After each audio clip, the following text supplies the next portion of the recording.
How can you gain fat from I don't even eat? It's a typical thing that my clients tell me if they come from diet culture and the diet prisoners and they have been doing macros, tracking, fasted cardio, fasting, water fasting, keto dieting, every other day dieting, nutrient timing. They've tried everything, and nothing works for long term because everyone regains fat.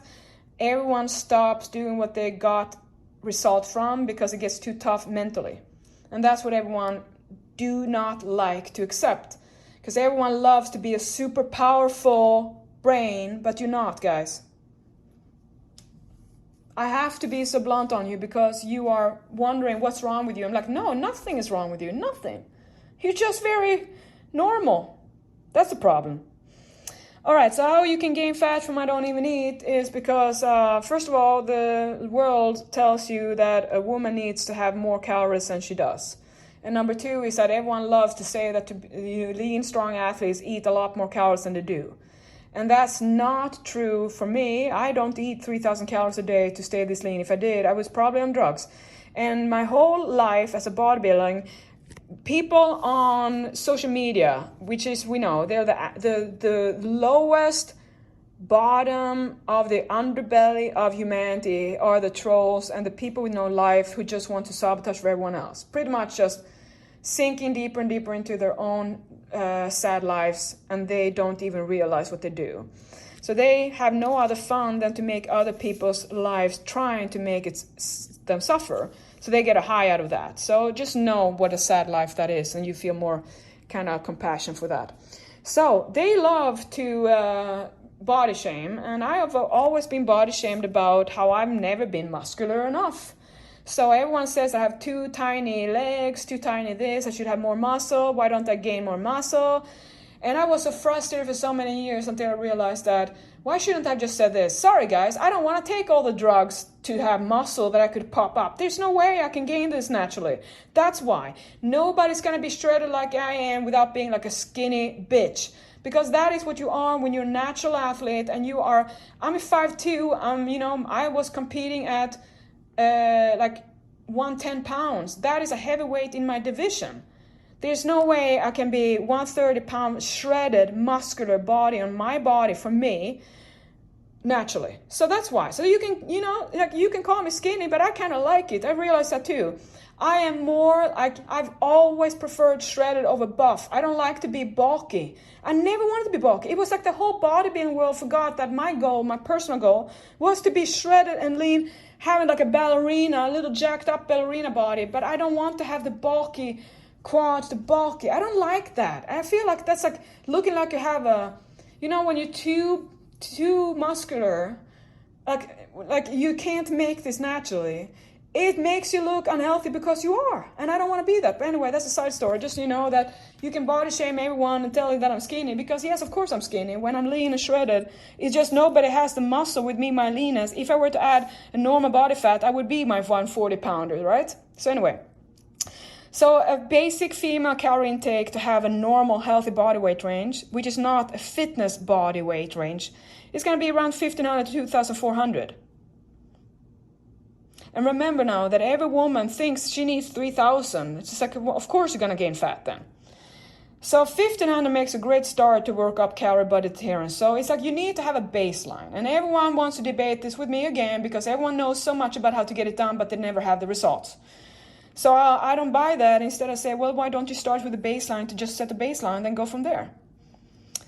We don't do in versus out in practice, but we use it in education. So I want to show you the reality of your routine here. So 100% tracking on calorie budget day 1, 100% calorie budget tracking on day 2, 100% tracking calorie budget on day 3. And this is the, let's say, and then comes the tsunami, non-tracking, ad libitum, 5,000 summary. That's when people are going to say, oh my God, you can't eat 5,000 calories a day. That's impossible. I'm going to show you. So then, of course, that was a big spike up in your calorie budget average. And so you have to drop it down. That typically fasting and water fasting and sweet sweat and keto and all that bullshit and cardio for 5 hours. trying to work off. Imagine now, if 1 hour cardio for any regular person is like 250 calories, in 5 hours at 1250, unless I count wrong, that's not more than 1 pint of Ben & Jerry's. For me, I could have 5 of those in a day, no problem. That was just part of my cheat days when I was really my worst. And I didn't feel nausea. So 5 hours to make 1 pint of Ben & Jerry's go off. And you can tell me that you've never had that. Oh, you would never eat a whole pint. You can pretend that. I have had 5 pints in one day, enjoying my TV shows and not even being nauseous, because I have a massive appetite and I love ice cream. So I can definitely, I'm designed to be obese. Okay, guys, if you hear me here, just, I'm in the group at the same time. That's why I'm like side talking. They are over there. That's what you do in the challenge. Hello, hello, hello. So you then, of course, you shocked yourself, you have to go back. But then typically this is what happens. After tsunami, you feel you feel defeated. So it's defeat in diet should lead to behave better, but you don't. You feel like you already sabotaged, and it's a weekend, which turns to a second tsunami wave. So now you're going to go for that one because you already messed up this week. And if you're all or nothing in macro, you're going to be you believe this was the worst thing ever. So you are completely in your own head. You're stuck in your head, depressed there. You are not at all in reality. You're making your whole diet prison and your own hell. And a lot of people stay there until they die. And that's why there's a lot of drug use and depression and suicides and so on in fitness, gym rat life. So now, what happened here? The planned calorie budget was 1,500 per day, 6 days a week, with 1 time 2,000, 1 time a day. To estimate that, we have to break it out on 7 days, which is 1,786 calories. And that is if everything is perfect. So that is kind of a maintaining range. As you can see, 1,700 is like where I can maintain a super shredded body for myself. That's kind of where I am right now, like 1,800. So what happened then? Well, you're gonna believe that you were tracking and you're not eating, because remember, your brain wants you to be better than you are, and you want to forget about what you feel embarrassed about. So what happens then? What is 5,000 calories then? So I made it into a little plan. And remember now, though, that not everyone is a big tsunami surfer. We're going to do this one, the other one that I did, the sneaky little things. Please, 5,000 calories, impossible. Let's see then. Okay, so what I did here is that tsunami day number 1, Friday, forgot the pobo. That's why this was a release. 1 epic huevos rancheros breakfast scrambler is 1,120 calories. And then 1 large Del Taco vanilla shake, 580 milliliters, 730 calories. And in those two already, here you have exceeded your calorie range to get lean and so on. So already there, crap. Imagine then how you feel when you notice that and you're hungry because that food wasn't even filling, and it's also triggering your appetite. It's designed to not fill you up so you come back an hour later. Remember now, the whole principle of junk food is to make sure you don't get satiated so you come back. And you still think it's innocent. You still take your kids there to a Happy Meal. Like, I don't get it. Like, why do you want to recruit new drug addicts? Like, honestly, I would never do that. If I was a mom, I would have a really good conversation with my kid about that. Anyway. So then later you have a 1 hand-tossed large Domino's pepperoni pizza. And if you say, oh my God, I could never eat a large. Well, maybe not you. I could. I just don't eat the lowest calorie part of it, the dough. I just didn't do that so I could have more extra toppings, cheese and ground beef and pepperoni. And I asked for extra cheese. And then I ate it off the bread. Do you know why I didn't want the dough? Because I get thirsty. But I didn't like to drink because that meant I stuffed myself with water. I didn't have more time. No, there was not as much storage place for other calories from other junk food I was planning on. So I sabotaged even more by not wanting to eat food that is going to have me drink up water. So I definitely did the opposite to all things I teach you to do. Why did I do that? Yeah, self-sabotage, right? And I believed I'm never going to do it again, so I was confident. And then after that, just 10 Hershey's chocolate kisses, 5 grams each, is 50 grams, like 1.5 ounces, 230 calories. That's 5,156 calories. 1, 2, 3, 4 items. Then the second day, Tsunami Day, Sunday, forgot Pobo again, because remember, you might not want to resist because you want to eat and pretend it's a cheat day and then start over again, because everyone in the whole world in diet culture is doing it and everyone wants to be a sheep, follow the herd. It's like you want that more than you want to succeed at your own fitness life. You want to be in the crowd. If you want to be and fit in, you're going to do that. You're going to go and work hard all week long just to spoil it on the Saturday, Sunday, and then start over crying about it. If that's what you want, you're already in a perfect company, but you're not in my company. Because I made it my mission to get out of there and never get back. I don't want diet prison. I want freedom. And freedom in my mind is what I'm talking about. So that means freedom in my body. So the second one, Tsunami Day, Sunday, forgot Pobo. So that was either on conscious self-sabotage, or you just ignored or forgot about it. Remember now that even though you know about everything to do, doesn't mean that you're going to do it. That's the big thing to realize too, to accept that you don't want to do what you know is to do. When you realize that moment, it's like, oh crap, what am I going to do now? I don't even want to do it. No, exactly. Then you notice, the big worry you got shouldn't be about how to resist the food. It should be how to resist your own self, because you are the one who's going to stop yourself. It's like fear holds you down, right? So remember, like my thing is like I'm fearless, I'm strong, I'm going to make it. You can keep on telling yourself that. Tsunami. So 1 Baskin Robbins chocolate chip cookie dough sundae, 1,100 calories. 1 piece caramel pecan bun or pecan bun cinnabon, 1,080 calories. If you're going to pretend that you would never eat like this, to walk around like a drive-through and go from one drive-through to another to junk eat, have you never done that? I'm just going to say I've done that a lot of time. It's so much fun. And it's so destructive. 1 Baskin, 1 caramel pecan bun, 1 large McDonald's French fries with no dip. Make sure no dip. 490 calories. 1 Olive Garden lasagna frita, 1 portion, 1,070 calories. 1 spinach artichoke dip with flatbread chips at Olive Garden. I thought that sounded kind of healthy good, right? 1,100 calories. 1 pint beer, 200 calories. So that's 5,040 calories. How many items? 1, 2, 3, 4, 5, 6. And that's just 1 drink. So it's like so little. All right, the last one here is the sneaky little things add up.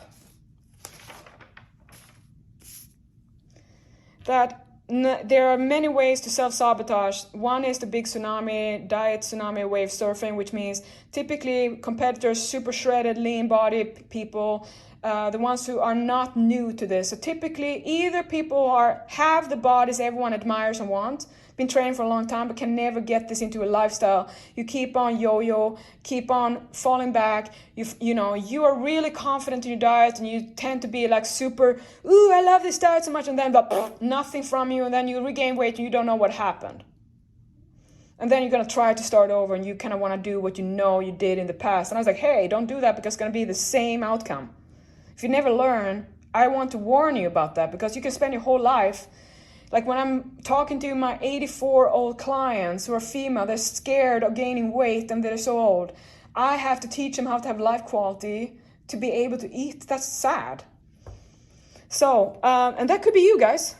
Why wouldn't it be? That you're doing it because you want to keep on trying to be stronger, trying to not work on what you need to do, trying to kind of choose what kind of workout you want to do, which is, for me, it's like you stop yourself by your own ridiculously refusal of that you're struggling with mental strength, right? And you can work on that. That's discipline training. That's why we do the Tuesday, why we do the kryptonite, why you have the conversation, why you open up to the group, why you are showing what you're thinking. We know it's not the same as what you know should think versus what you feel.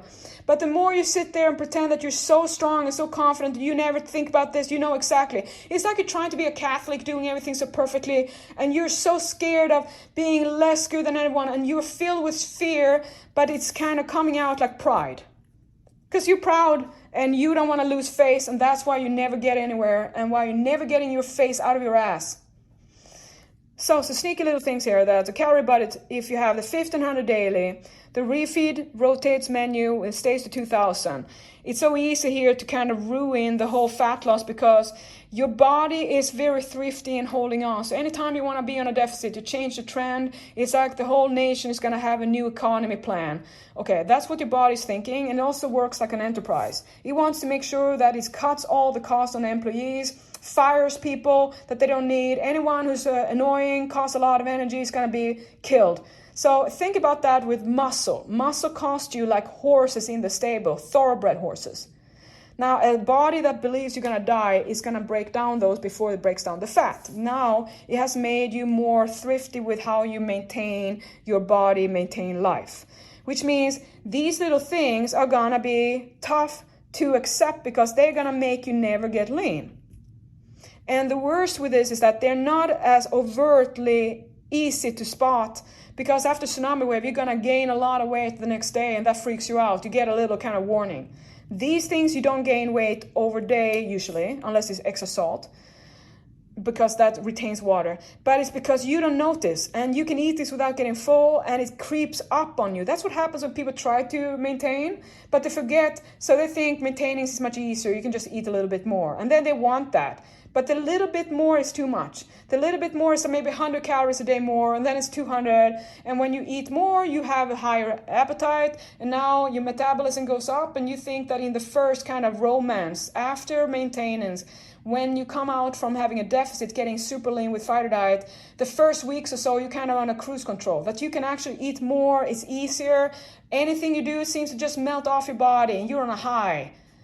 That doesn't last. It goes in cycles. It's a cruise control. It's a cruising phase. That's when I say, when I want to maintain a status of my body the way I have the condition now I can kind of spend some time not paying attention as much, not really paying attention with my portions, a little bit.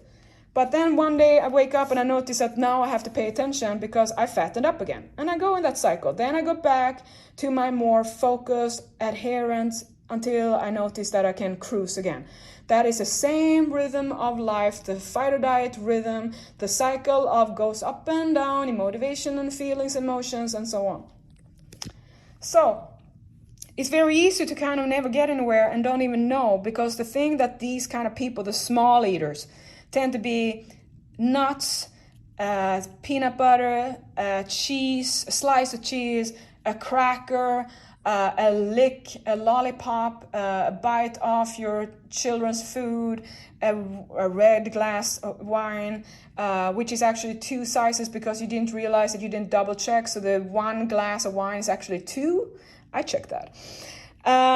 So all those things add up, right? So you can be like a social butterfly thinking that you keep it together because you're holding on to kind of, I'm going to take it out on the refeed. Like you're sacrificing a refeed, but the refeed is much more powerful fat burning. And you don't realize that what you're doing here is kind of just make sure that you maintain your weight.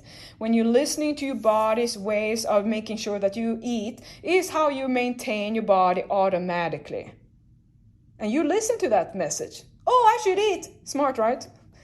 So when your brain keeps on wanting to eat all the fast food, just like tell yourself that it wants you to fatten up. That's why. And don't blame it, because it wants you to survive, because you're the best gift in the whole world. Remember, you're going to save the world. You're Jesus. You have the Jesus child that's going to come. That's what they all tell me, the stupid people on social media. What if your unborn child would be the savior of the world? So there's not one person in the world that's going to save humanity. Definitely not mine. There's not anything coming out of me. So if anything, like I would say, we have a lot of stuff to solve in the world before I have any interest in that. I have no interest. I have too many kids already, you guys. You are all my children.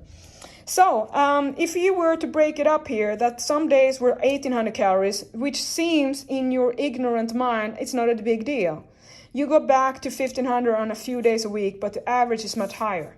So now imagine if you're 5'2" like me and you have a high, this is like a maintenance calorie range.